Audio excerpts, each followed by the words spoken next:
All right, what up? It's your boy, the Zombie Prepper, and I am back with another zombie movie review. Today's review, we are going to be talking about the Marvels. So I didn't really know anything about these characters. I think I might have watched the first. I guess she's called Captain Marvel. I think I watched her first movie. It was all right. It wasn't bad, but I felt like it was a forgettable movie because I don't really remember much of what happened. I kind of feel like she's like a bootleg version of the Green Lantern from the DC. But anyway, let's let's start off with the bad. Since I know you guys like negativity, let's start off with the negativity first. The bad. I think the character's name is Captain Marvel. She's a bit OP. I don't feel like whenever she gets hit or damaged, I don't feel like she really is taking any damage. She just falls to the ground and then gets back up or whatever. The villain in this movie was really bad. Like, I don't think her performance was bad per se.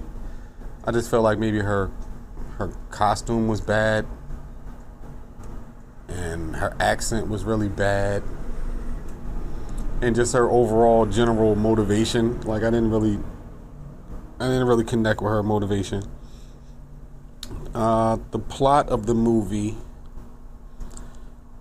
I mean, when you think about it, it's kind of straightforward, but then at the same time, it was kind of confusing. It's like, all right, so this person is doing what? They're creating holes in space, and I don't fucking know. The shit was too confusing for me. I didn't really invest that much thought into it. I turned off my brain when it came to the plot. So, the execution of the swapping of their powers. This is spoilers in case you. I guess I'll put a spoiler in the title or whatever. I felt like it was a cool concept, but they definitely could have used it better. I feel like they could have used that throughout the movie, explored that idea a little bit more, and use it a bit more effectively. But I guess because the villain was so weak and the threat just wasn't, it seemed like they were dealing with more internal conflict than external conflict to me in this movie. The Skrulls, I don't know how to say it. I'm not a big Marvel fan, but the green alien people,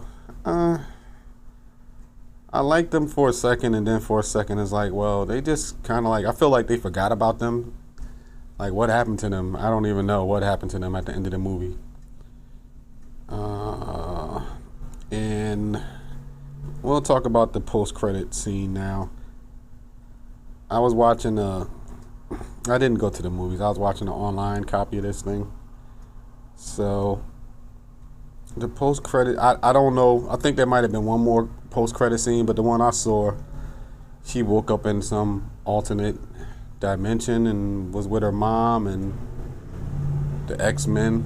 I mean, I think that's pretty cool. I really don't. I think that's pretty interesting. I would like to see a continuation of that plot point. I hope they don't just forget about that. I would like to see what's her name? Professor Marvel. Yeah, I would like to see her interacting with her mom in the X-Men or whatever. And by the way, Professor Marvel, what's her name? Professor, I don't know, Rambeau, whatever her name is. She is a very attractive woman. Let's just go ahead and put that out there. All right, let's go to the good. The characters. I did like the characters in this movie, at least the Marvels. I like their personalities. I feel like each one was a bit different, and when they were together on screen, it worked. I didn't feel like it was awkward or anything like that. Yeah, I really did like the characters. Like, I feel like if they take these characters and they write a better plot for them, I think they could have made this an epic movie, but I think they really wanted it to be like closer to PG-13. I don't think they were making this for 40-year-old grown men. I don't think that's what this movie, I don't think that's the audience this movie was for, or at all, to be honest with you.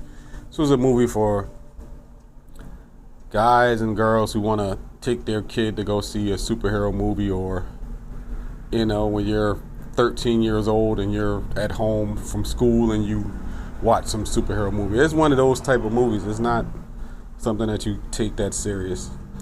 The pacing in this movie, I thought the pacing was good.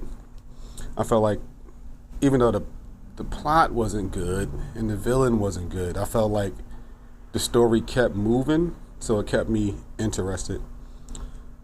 I guess it was kind of funny. There was some funny things in there that I liked. I did like Nick Fury in here.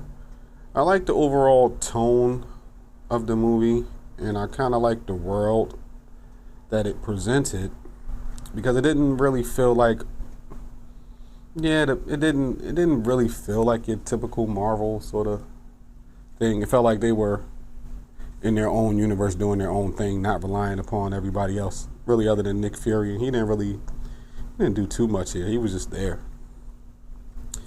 I did like the Skrulls. They kind of almost made me care about them, and then they just kind of felt like they forgot about them. And here's, I guess, the most controversial take. I did like the cats. Because I remember that cat from the other movie vaguely, but I didn't realize that when they ate people, they didn't eat them. They just kind of stored them in their stomach, which I found to be pretty entertaining. I also like the score. Was the movie good? It was all right. On a scale of 1 to 10, what would I give it? I would give it like a 5.5 or so. It's about your average film. But yeah, so that's it for me for this review. 5.5 out of 10. It was all right. I had some fun with it in certain parts, and then the other parts I had to turn my brain off. So yeah, if you like this type of content, hit that like, hit that subscribe. I will be watching a few more movies. I try not to spend too much time watching movies. I try to be a little more productive than that. So go ahead, hit that like, hit that subscribe, and I will be talking to you guys soon. Peace.